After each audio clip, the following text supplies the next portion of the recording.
Feliz sábado, hoy 16 de abril. Lección número 3, Caín y su legado. Para memorizar. Si bien hicieres, no serás enaltecido. Si no hicieres bien, el pecado está a la puerta. Con todo esto, a ti será su deseo y tú te enseñorearás de él. Génesis 4:7. Querido Señor, gracias por los estudios que tú nos das, por la inspiración del Espíritu Santo en tu palabra. Que haga el trabajo el Señor en nosotros sin obstaculizar su trabajo en cada uno, sino que seamos viables para que el Señor haga grandes maravillas con nosotros y en nosotros, en Jesús. Amén. Para hoy, sábado, segundo repaso. ¿Recuerdan ustedes que leímos ayer sobre Génesis, el capítulo 4, ¿verdad? Y hablamos sobre Lamec. Y errante y extranjero serás en la tierra. Y dijo Caín a Jehová: grande es mi iniquidad para ser perdonada. He aquí me echas hoy de la faz de la tierra, y de tu presencia me esconderé. Y seré errante y extranjero en la tierra, y sucederá que cualquiera que me hallare me matará. Y respondióle Jehová: cierto que cualquiera que matare a Caín 7 veces será castigado. Entonces Jehová puso señal en Caín, para que no lo hiriese cualquiera que le hallara. Y salió Caín de delante de Jehová, y habitó en tierra de Nod, al oriente de Edén. Y conoció Caín a su mujer, la cual concibió y parió a Enoc. Y edificó una ciudad, y llamó el nombre de la ciudad del nombre de su hijo, Enoc. Y a Enoc nació Irad, e Irad engendró a Meujael, y Meujael engendró a Metusael, y Metusael engendró a Lamec. Y tomó para sí Lamec 2 mujeres. El nombre de la una fue Ada, y el nombre de la otra Silla. Y Ada parió a Jabal, el cual fue padre de los que habitan en tiendas y crían ganados. Y el nombre de su hermano fue Jubal, el cual fue padre de todos los que manejan arpa y órgano. Y Silla también parió a Tubal Caín, acicalador de toda obra de metal y de hierro. Y la hermana de Tubal Caín fue Naama. Y dijo Lamec a sus mujeres: Ada y Silla, oíd mi voz, mujeres de Lamec, escuchad mi dicho, que varón mataré por mi herida, y mancebo por mi golpe. Si 7 veces será vengado Caín, Lamec en verdad 70 veces 7 lo será. Hasta aquí la simiente impía de Caín. ¿Cómo se llamó la otra esposa de Lamec, el tataranieto de Caín? Silá. ¿Qué significa Silá? Recuerden ustedes que hablamos ayer que los judíos le ponían nombres conforme a las características o al propósito del padre con ese hijo. Silá significa coqueta, significa tintineo. Es el tipo de mujer que le gusta impresionar con su vestido. Hermanos, el pueblo de Dios fue instruido para saber cómo debía vestir. En Números 15, 37 al 40 leemos: y Jehová habló a Moisés diciendo: habla a los hijos de Israel y diles que se hagan cintas en los bordes de sus vestidos por sus generaciones, y pongan en cada franja de los bordes un cordón azul, y os servirá de franja para que cuando lo veáis os acordéis de todos los mandamientos de Dios, para ponerlos por obra, y no miréis en pos de vuestro corazón y de vuestros ojos en pos de los cuales os prostituyáis, para que os acordéis y hagan todos mis mandamientos y sean santos a vuestro Dios. ¿Ven cómo explica la pluma inspirada este texto? En el Testimonios para la Iglesia, en el tomo 1, en la página 458, oiga cómo ella interpreta lo que acabo de leer en Números 15, del 37 al 40. En este pasaje, Dios expresamente ordenó un atavío sencillo para los hijos de Israel a fin de distinguirlos de las naciones que los rodeaban. Al mirar su forma peculiar de vestir, ¿qué significa peculiar? Diferente, distinta. Debían recordar que eran el pueblo guardador de los mandamientos de Dios y que Él había obrado de forma milagrosa para sacarlos del cautiverio egipcio a fin de servirle, para hacerle un pueblo santo. No debían servir a sus propios deseos o imitar las naciones idólatras alrededor de ellos, sino permanecer siendo un pueblo distinto, separado, para que todos los que se fijaran en ellos pudieran decir: estos son los que Dios sacó de la tierra de Egipto, que guardan la ley de los 10 mandamientos. Atención, tan pronto se veía un israelita, era reconocido como tal porque Dios lo había distinguido como suyo por medios sencillos. La orden dada por Dios a los hijos de Israel de colocar una cinta azul en su vestuario no debía tener influencia directa sobre su salud, excepto en la medida en que Dios los bendijera por la obediencia. La cinta mantendría en sus mentes el elevado derecho de Dios y los ayudaría a no mezclarse con otras naciones. Termina diciendo ella: el pueblo de Dios ha perdido en mayor grado su peculiaridad y gradualmente ha estado imitando al mundo y mezclándose con ellos hasta llegar a ser como ellos en muchos aspectos. Esto desagrada a Dios. Según lo que hemos leído, ¿cómo se distinguía el pueblo de Dios? Se distinguía poniendo una franja azul al borde de su vestimenta, que era un símbolo de que guardaban los mandamientos de Dios, porque la ley de Dios es azul. La Biblia lo dice, no es el tema ahora, pero la Biblia dice que la ley de Dios es color azul. ¿Saben, hermanos? Me da pena cuando yo veo hermanas usando pantalones con mucho roto, que está de moda ahora, andar con ropa rota, especialmente los jeans, los rompen por todas partes y andan en la calle. Óigame, eso es de saliño. Ah, que tú no estás en la moda.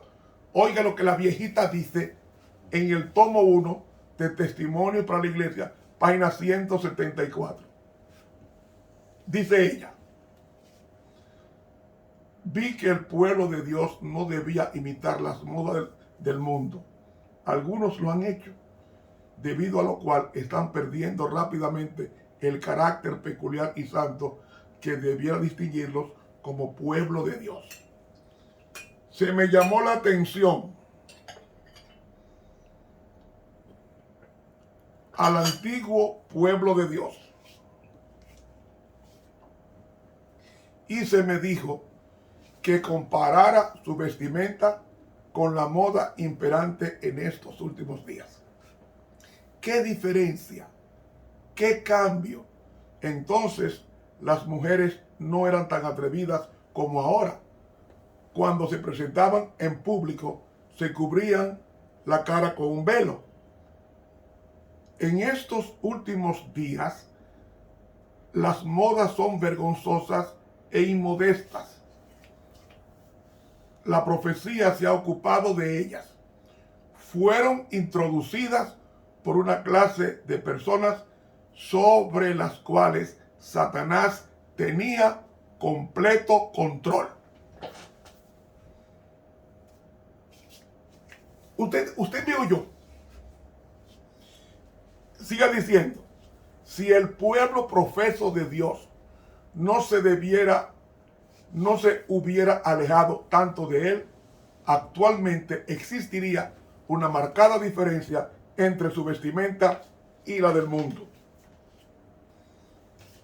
La línea de distinción entre ellos y el pueblo de Dios debe tomarse más evidente, porque en caso contrario, la maldición que afecta a los mundanos también caerá sobre el profeso pueblo de Dios. Testimonios para la Iglesia, tomo 1, página 174 de la Pluma Inspirada. Tiene que haber una distinción entre la ropa de un cristiano y la de un mundano. Y ahora no es así. Vestimos como mundanos, hablamos como mundanos, comemos como mundanos y hacemos todo como mundanos. Hermanos, ¿por qué apostató el pueblo de Dios? ¿Por qué apostató? El profeta Isaías, en el capítulo 3, el versículo 16, nos dice la inspiración. Ay del impío, mal le irá, porque según las obras de sus manos le será pagado. Los exactores de mi pueblo son muchachos, y mujeres se enseñorearon de él. Pueblo mío, los que te guían te engañan, y tuercen la carrera de tus caminos. Jehová está en pie para litigar, y está para juzgar los pueblos. Jehová vendrá a juicio contra los ancianos de su pueblo y contra sus príncipes, porque vosotros habéis devorado la viña, y el despojo del pobre está en vuestras casas. ¿Qué pensáis vosotros que majáis mi pueblo y moléis las caras de los pobres? Dice el Señor Jehová de los ejércitos. Asimismo dice Jehová, por cuanto las hijas de Sión se ensoberbecen y andan cuellerguidas y los ojos descompuestos, cuando andan van danzando y haciendo son con los pies, por tanto pelará el Señor la mollera de las hijas de Sión, y Jehová descubrirá sus vergüenzas. Aquel día quitará el Señor el atavío de los calzados, y las redecillas y las lunetas, los collares y los joyeles y los brazaletes, las escofietas y los atavíos de las piernas, los partidores del pelo, los pomitos de olor y los zarcillos, los anillos y los joyeles de las narices, las ropas de remuda, los mantoncillos, los velos y los alfileres, los espejos, los pañizuelos, las gasas y los tocados.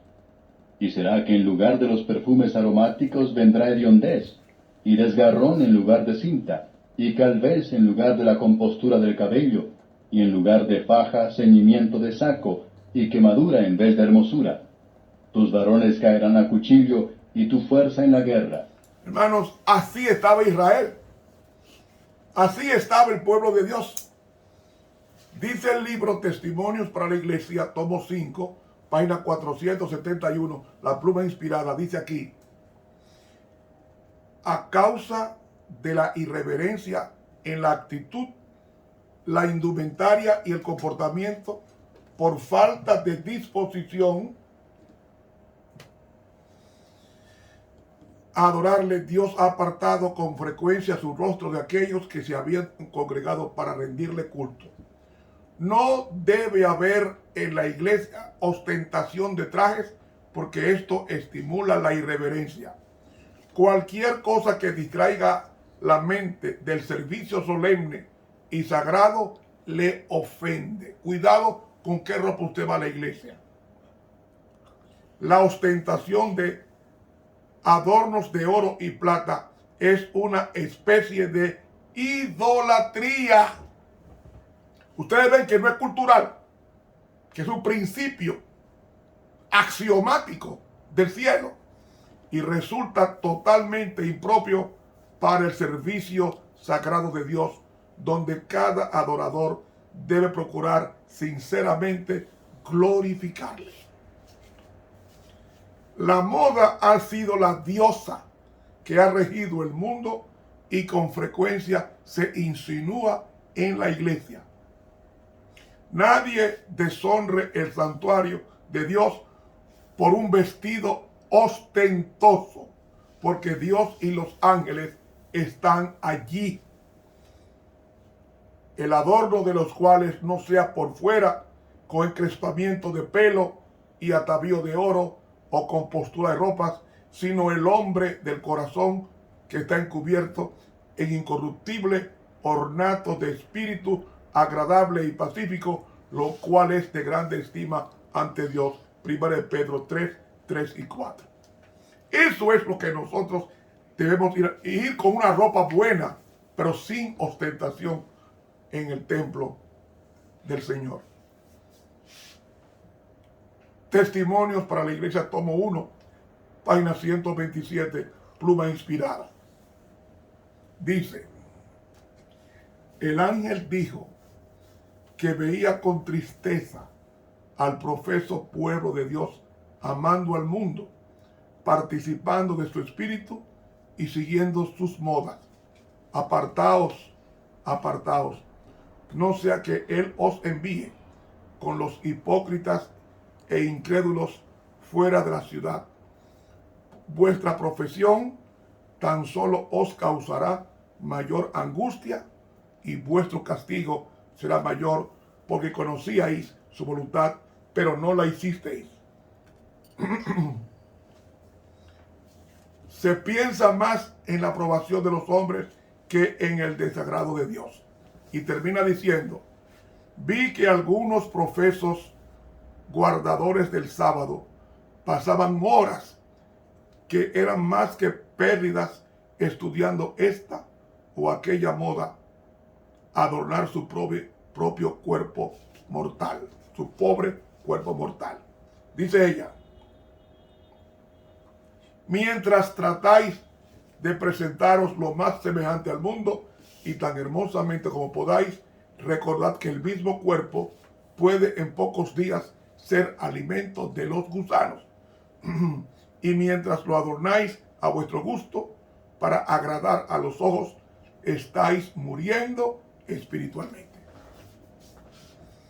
Mientras más ostentosos somos, más frágiles, más moribundos somos espiritualmente.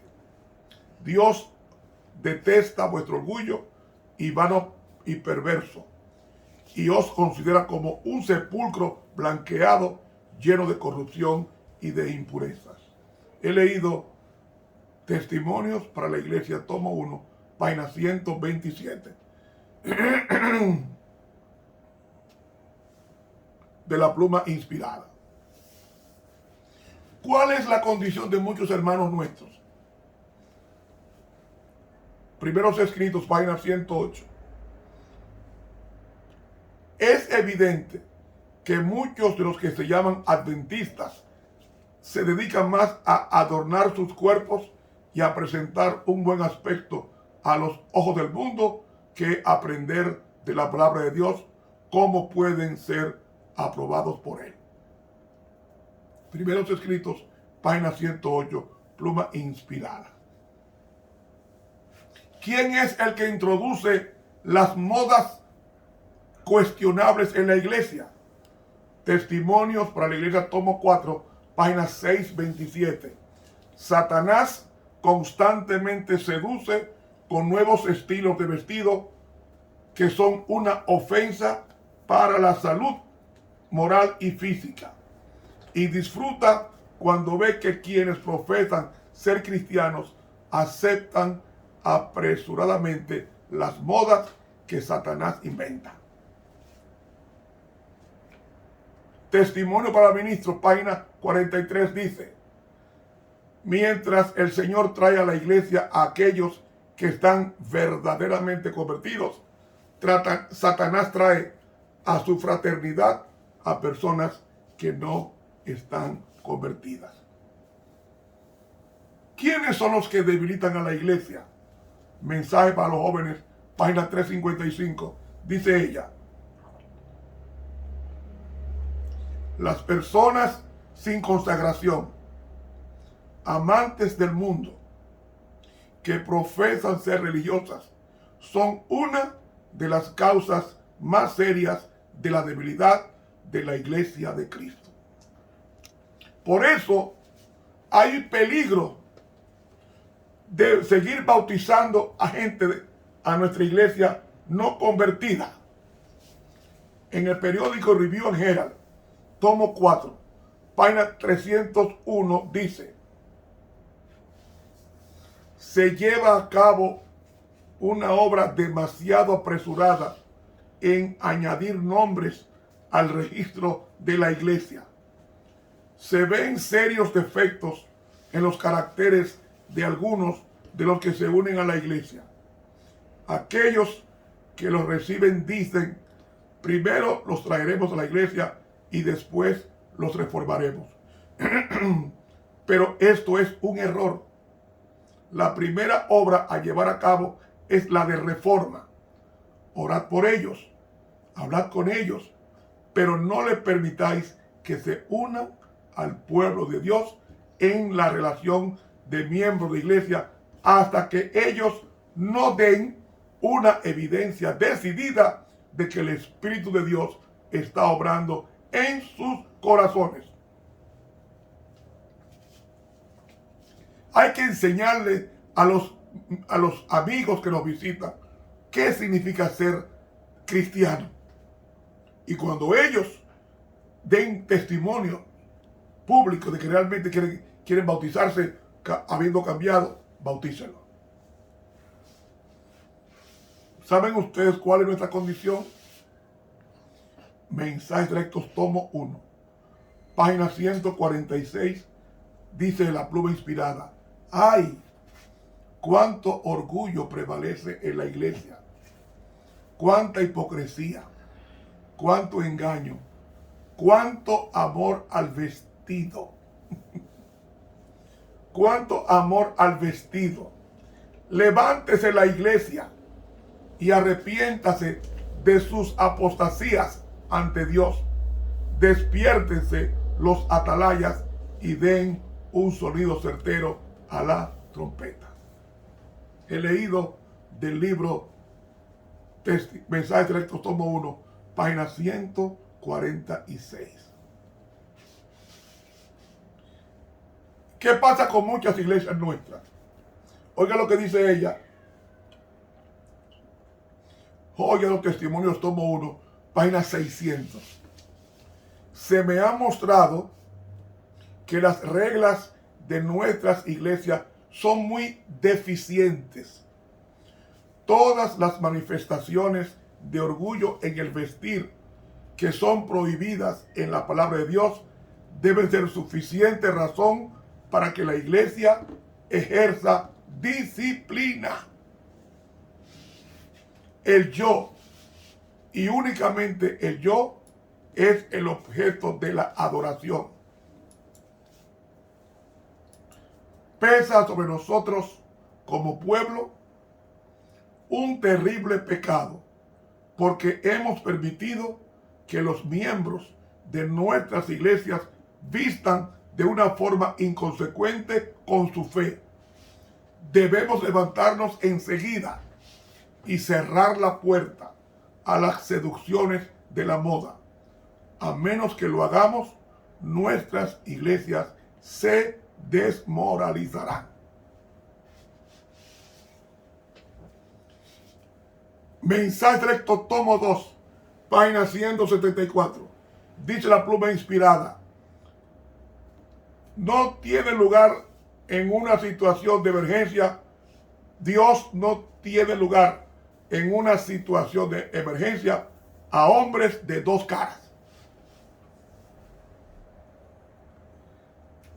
Joyas de los Testimonios, tomo 3, página 220, dice: mi corazón se llena de angustia cuando pienso en los mensajes tibios que dan algunos de nuestros ministros cuando llevan un mensaje de vida o muerte. ¿Cuál debe ser el deber de los dirigentes de la iglesia? Testimonios para la iglesia, tomo 5, página 471, dice: cuando se ha suscitado una iglesia y se le ha dejado sin instrucción sobre estos puntos, el predicador ha descuidado su deber y tendrá que dar cuenta a Dios de las impresiones que dejó prevalecer. Cada día con Dios, página 55, dice ella, prefieren a pastores acomodadizos que no convenzan al presentar la verdad. Muchos ensalzan al ministro que habla mucho de la gracia, el amor y la misericordia de Jesús, pero no pone énfasis en los deberes y obligaciones, que no amonesta sobre los peligros de la hipocresía o que no predica sobre los terrores de la ira de Dios. Sus verdaderos pastores no alabarán ni exaltarán al hombre, comparecerán delante del pueblo con un claro así dice Jehová, el Santo de Israel. Darán el mensaje, ya sea que los hombres lo quieran escuchar o lo rechacen. Hermanos, las mujeres, Pablo dice que se vistan con ropa decente en 1 Timoteo 2:9. Y la última cita está en Mensajes Selectos, tomo 1, página 146, que dice así: levántese la iglesia y arrepiéntase de sus apostasías delante de Dios, despiértese los atalayas y den un sonido cierto a la trompeta. Hermanos, eso fue lo que introdujo al mundo la segunda esposa de Lamec. Todo tipo de ropa indecorosa, insinuante, perversa y desmoralizadora, que ha sido asimilada en muchos hermanos y hermanas de la iglesia. Terminé mi trabajo por hoy. Entrégate a Cristo. Dale tu vida a Cristo. Y te pido que invite a otros a que se suscriban a este canal de YouTube para que escuchen estos mensajes, los reciban en sus celulares y puedan cambiar sus vidas, porque Cristo viene pronto y viene a buscar una iglesia sin mancha, sin arruga, sin anillos, sin collares, sin vestidos costosos y sin pintura facial. Un pueblo como se presenta en Apocalipsis 12, vestida del sol de justicia. Que Dios nos bendiga. Estuvo con ustedes el profesor Ramón Romero.